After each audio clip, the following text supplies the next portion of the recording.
one. Hi, welcome to Leaving the Lies and Speaking Your Truth. My name is Ariel. Today we're going to have our second roundtable with some amazing guests. We ask that you like, share, and subscribe to our YouTube page, Leaving the Lies and Speaking Your Truth. Head on over to Facebook, where we also have a group under the same name. I would like to thank my co-host Melody for joining me today with this. How are you doing today, Mel? I'm doing good. How are you? I'm good, thank you. Today's topic is about two wonderful people who have started social media outlets to speak about their time in the House of Yahweh. Our guests joining us today are Sandra. How are you, Sandra? I'm doing well, thank you. And Miss Deb. How are you, Deb? I am doing wonderful. Fabulous. What we're going to do today, ladies, is I get to be the mediator. I get to ask all the juicy questions, and you have to give me all the juicy details. Okay? Yes, ma'am. All right, Deb, we're going to start with you. You have a podcast called I Got the Hell Out. Did I say that like you say it? Yeah. Oh, yes. I love We all got the hell out of that place. Yes. What made you do that type of outlet, a podcast, to get your story out? What made you decide to do it that way? It wasn't even my idea. Oh, really? I clean houses like you do, and I got into a conversation one day with a woman that she really wanted to do a podcast, but she didn't know what to do it on. And I'm like, the Cleaning Lady Chronicles, and the weird things you find and people leave out. And she's like, nah, there's so many of those, and blah, blah, blah. And I went home and had a couple beers, and I called her up, and I'm like, remember that weird cult I told you I was in? I mean, is that worth anything? And it was like, argh. And the next thing you know, I didn't even know what a podcast was, for crying out loud. And we just hit over 500,000 downloads. Wow. Woo, that's awesome. Congratulations. Good job. Awesome. Awesome. Sandra, I know that you have started a blog. What is the name of your blog? Unwritten. Unwritten. I totally just blanked, and I was like, I subscribed to it. I looked for new ones.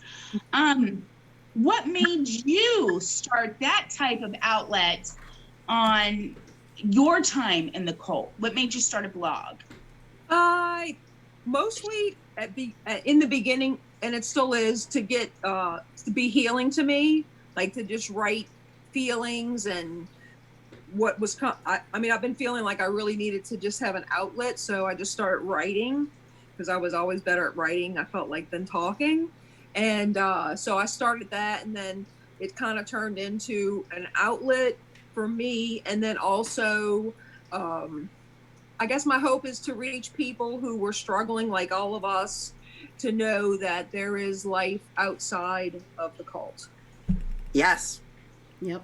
I like that. And I actually am an avid reader, so hint, if you want to do it every week, I would enjoy that. I know I need to get going.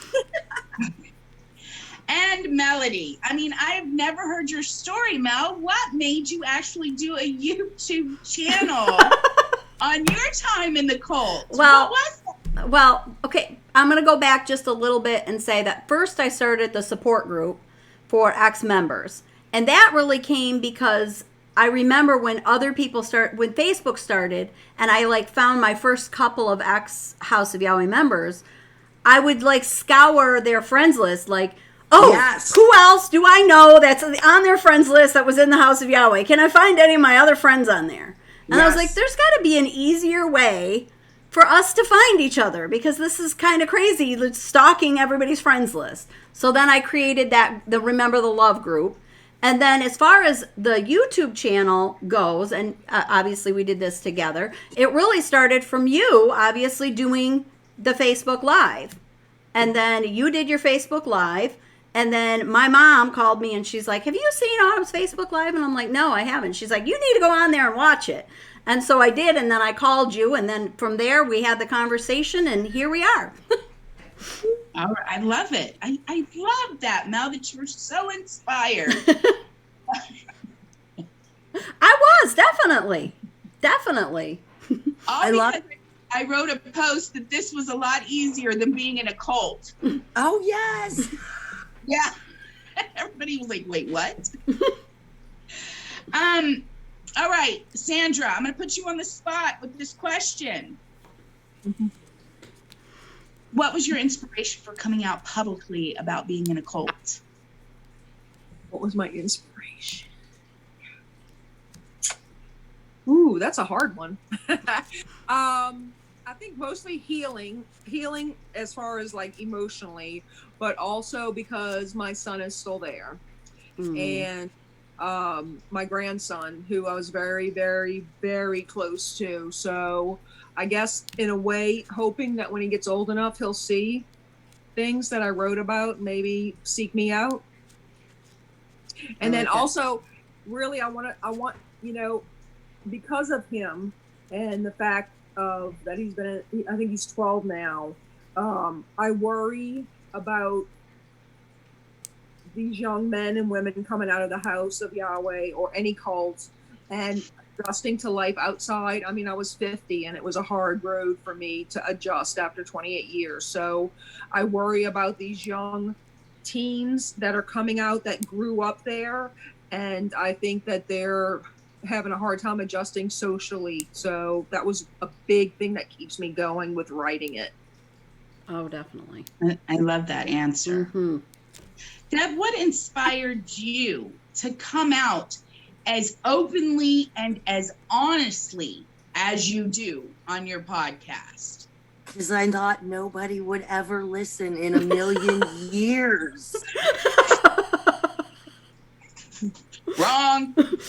We started this podcast, and the very first episode, everything is so generic because I could just imagine, like the crew that they have that probably scours media to find out who's opening their mouth. And I work for a retired Pennsylvania district attorney, and I consulted with him on some things about not getting sued. So I kept it as generic as possible. The cult, the members, the leader. That way they could never find me, right?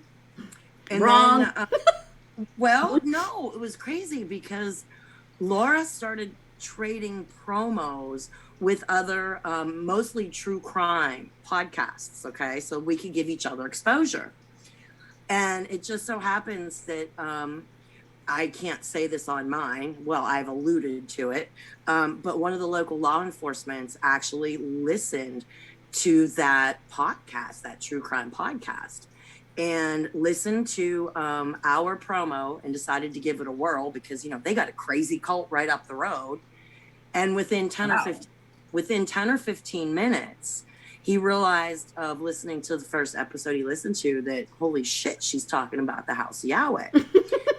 Well, he in turn contacted an ex-child member who contacted me out of the blue, and my heart skipped a beat to see, this person wanting to join the Facebook group from Abilene, Texas.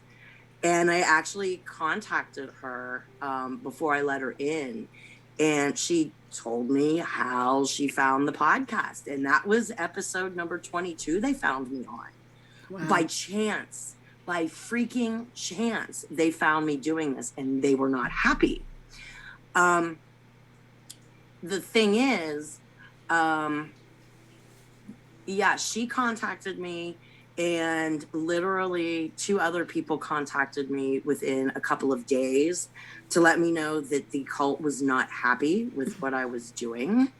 And my blood went to like ice. I'm like, holy shit, holy shit, holy shit. And that's when I made myself as safe as I could in episode number 23, entitled They Know. Because, see, they knew what I was doing, but they didn't know that I knew that they knew. Until you told what them. I knew. Okay, some weird plot twist of a movie almost. But I remember starting out the show saying, hey, Laura, I'm not suicidal. I have new wiring in my house. I drive a brand new car. I don't go to sketchy neighborhoods. I gave like 30 different ways I'm not going to die. Because they kill people, you know. But after that, it became a lot easier and more therapeutic to talk, knowing that Israel, Tana, and all the people I just loathe are listening to me. And I can say things and I know for a fact they hear them. And my ex-husband was specifically told not to listen because he would get so irritated because, you know, hey, if you don't want people to say bad things about you, don't do bad things to other people. Sorry to rant. No, that's okay. There you go. There you go, Mel. Mel, what inspired you besides me? Well, you were definitely an inspiration. Absolutely. When you did your Facebook Live, so that was certainly where I found the inspiration to do the YouTube channel was through you. I mean, we kind of came up with that we wanted to do something, and really, I would say that I knew I was doing the right thing when when Orland died in January, the January before we started, I knew I wanted to do something more, and that's when I started that other cult group. But I was doing the Cult Escape and Recovery Facebook support group, and I made it public so that people could see it, because obviously the Remember the Love group is private just for ex-members. But I think that I still felt like I wasn't doing enough, and I really didn't know what else I wanted to do, but I felt like I need to be doing more, but I don't know what it is. And after you did your Facebook Live talking about your story, and then I said, well, I thought about doing something like that, like, I don't know, coming out and telling my story, but I'm like, I'm not comfortable enough to just talk to myself on Facebook like you do. And you're like, well, then how about if I interview you and you tell me your story? I'm like, well, that would feel more comfortable than just sitting and talking to myself. And that's where the rest is history. See, I love talking to myself, man. I got all kinds of things I gotta say. And you know what? I don't talk back, and I listen no matter what. Okay, so I enjoy speaking myself. Here's a great question. Mel, what were some of your fears after you started doing your YouTube channel? Well, I had the same fears that I started when I first started the support group. My anxiety went through the roof. I was afraid that they were going to find me, that they were going to figure out where I lived, that they were going to find me at a grocery store. I was like looking behind my back everywhere I went. Like, how upset are they about this? Because I know they're not happy that any of us are doing this, speaking out publicly, doing that. I mean, that's they don't want to be exposed in any way. So I think mostly I just was, and basically I just had to wait for my anxiety level to come down and realize that, okay, nothing's going to happen. I'm safe. I'm fine. But I worried about basically them getting upset and trying to find me. I didn't know what I really thought they might do, but I was worried that they were going to try to find me. Sandra, did you have any fears when you started your blog? And if so, what were they?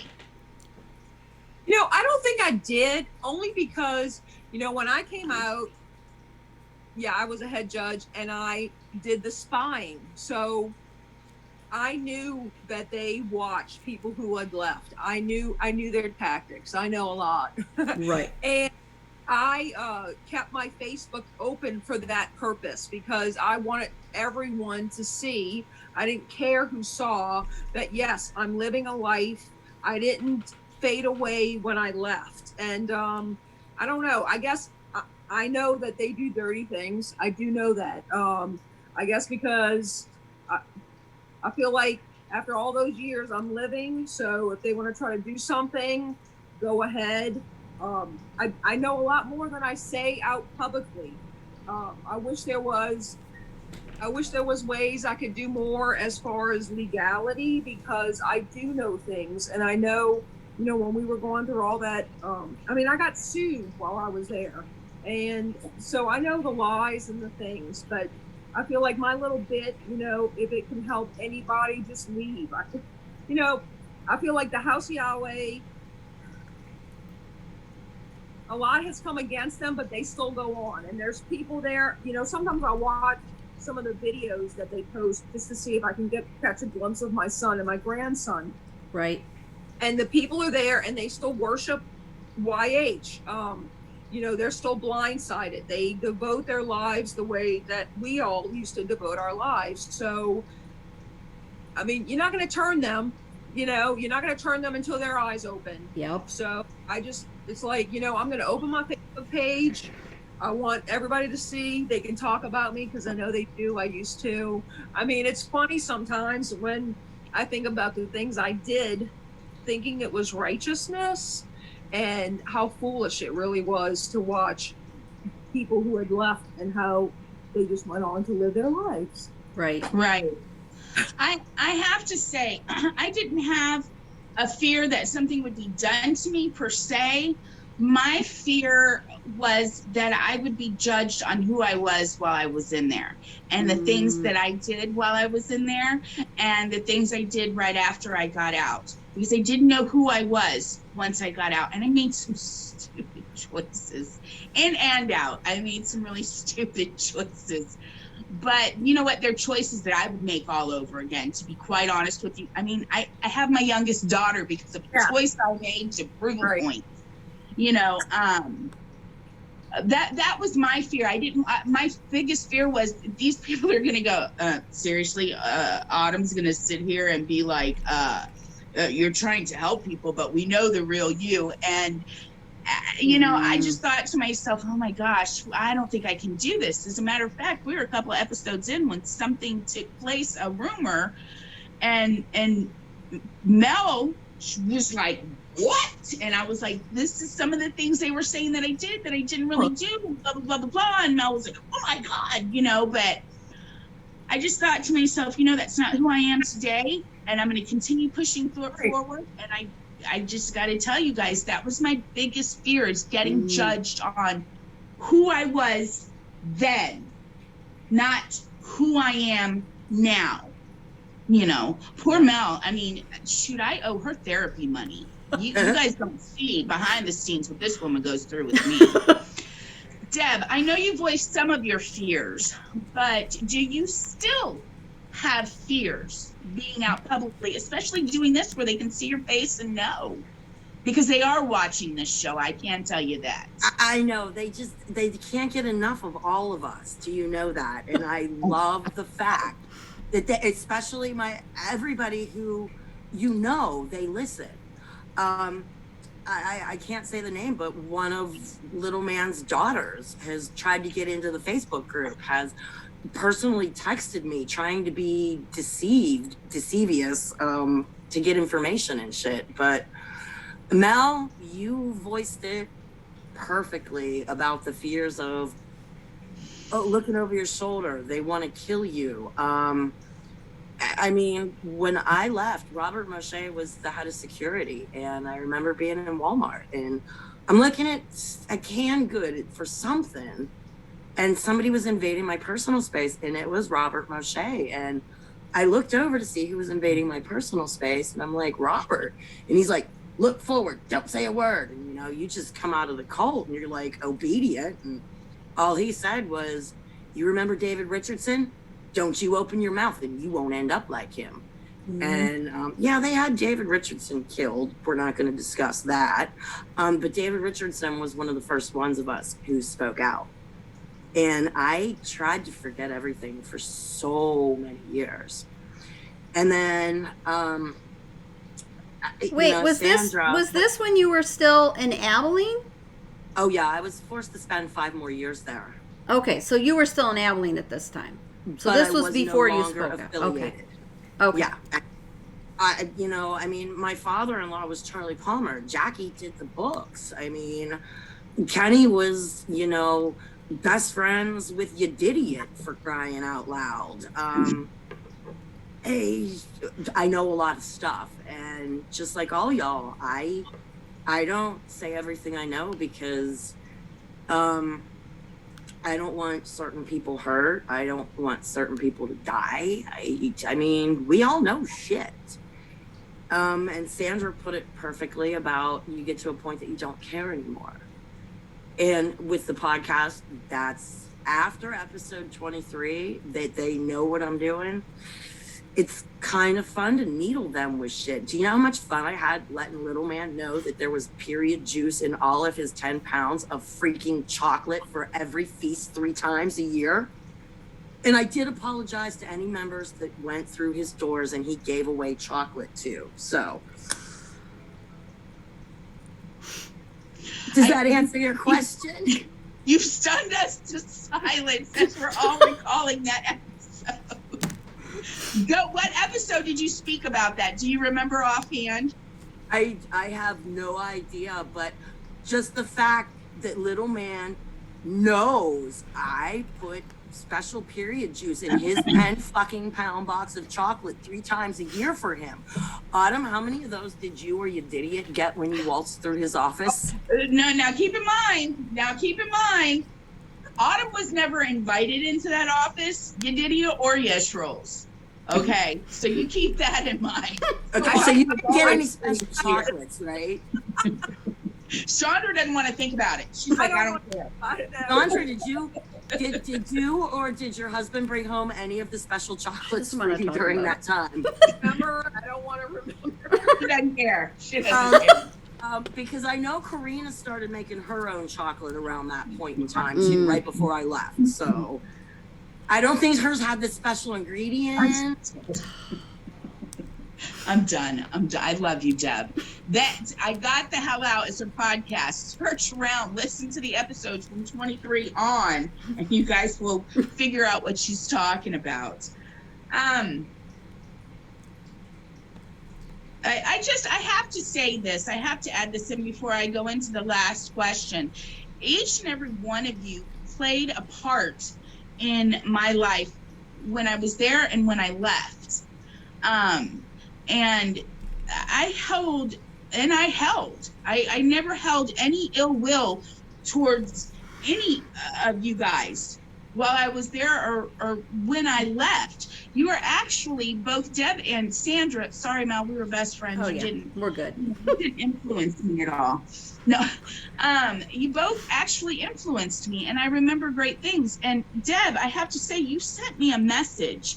I think it was episode 24. You sent me a message, and I read the message, and I was like, "What is she talking about?" And I have to tell you that message that you sent to me really, I still hold it very close to my heart because it was just so wonderfully sweet. Because sometimes you wonder, what did people think, or do people think of you now, and they see you in a better light? And for that message, Deb, thank you so much. And Sandra, thank you so much for accepting my friend request, because I was absolutely excited to see you. I've been stalking you for years, could never find you. But okay, that was my piece. Now I will ask the final question. Deb, do you have any advice for anybody that would like to come out publicly, whether in a podcast, in a blog, in a YouTube channel, or would like to be guest on one of these things? What advice would you give to somebody? The best advice I could give to somebody is, even no matter what you've been through, whether you've survived religious abuse, an abusive relationship, childhood, alcoholic parents, whatever, don't be afraid to talk about your story, and do not be ashamed of the things that you did or had to do, because some of it we did and had to do out of simple survival mode. And not only that, I get a lot of people that messaged or text me that they've left someplace because they've listened to my story, and they're like, oh my God, she had it so bad. I'm not even that bad, and I can do this. And you can't compare traumas, whatever gives you Say that one more trauma, time, Deb. Say that one more time. You can't compare your trauma against anybody else's in life, because if it hurts you personally and deeply, it is valid. It Yes. doesn't matter what everybody else has gone through. Everybody goes through shit. And when you start reaching out and when you start telling your own story, it gives people just a tiny bit of hope and maybe something that they can hold on to, that I can do this too. Very good.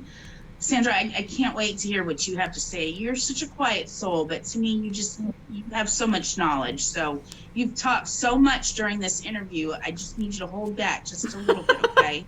Okay. I would just say reach out to someone.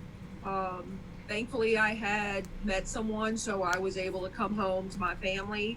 But, a lot of people don't have that. You've been cut off because of whatever abusive relationship or cult you've been in. So reach out to someone, and they're going to be there for you to help you. And even though you think you've burned the bridges, they're still there. And I just, when I started reconnecting, not only with my family, but with all of you, that was like so healing. And I was so thankful for that, because it was a big part of our life. So when we can reconnect with everyone that left there, even though, like Deb said, whatever trauma you suffered, wherever you are, it's different, but we do understand it more because we have been similar. So the fact when y'all started this, it helped me. Deb, when she's, when I started listening, I got the hell out. I'm going to get my tattoo. That's planned on the back of my car. But, connecting with people, don't ever think that you are alone. That's what I have to say, is that you're not alone. Absolutely. Melody? I think the biggest thing is that it's more healing to tell your story than I think you believe it's going to be. And when you actually do it, it heals a part of you that may not be able to be healed in any other way. And obviously everybody's different and everybody heals different. And this isn't obviously coming out publicly is not for everybody, and not everybody has that the courage to do it, or even the ability to do it. But that is part of the reason that we did what we're trying to do on our show, is giving anybody who wants that platform. We're saying, here it is. Come on, tell your story your way. And not only can it be healing for yourself, but like you guys, and both Deb and Sandra have said, that it's also can inspire other people and help heal other people, even people who may not be ready to come on, may not be ready to share their story. Just hearing other people sharing their story is inspiring and healing to those that have been through it. It can be just enough that they know that somebody else, they understand, they've been there, they get it. And that does help. It helps to know that you're not alone, just like Sandra had said. And I just want to add this little part. Deb had the perfect life, the perfect husband. She, had the sons. She had a beautiful home. She had, money to buy food. She was in this great relationship. And it's amazing to listen to her podcast and hear, that's the truth.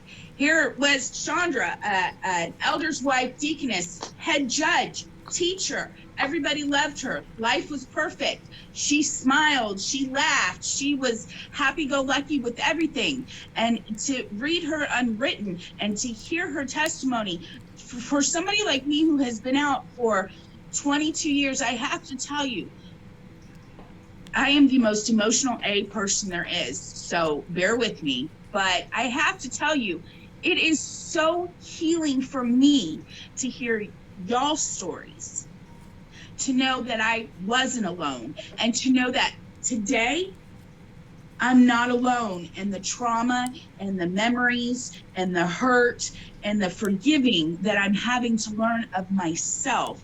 Thanks to you ladies and those that have come out. It's very healing for me, and I appreciate both of you. I encourage you guys to get on and listen to I Got the Hell Out. They are also on Facebook. I encourage you to, Chandra, we are going to put the link below for Unwritten. I encourage you to watch these.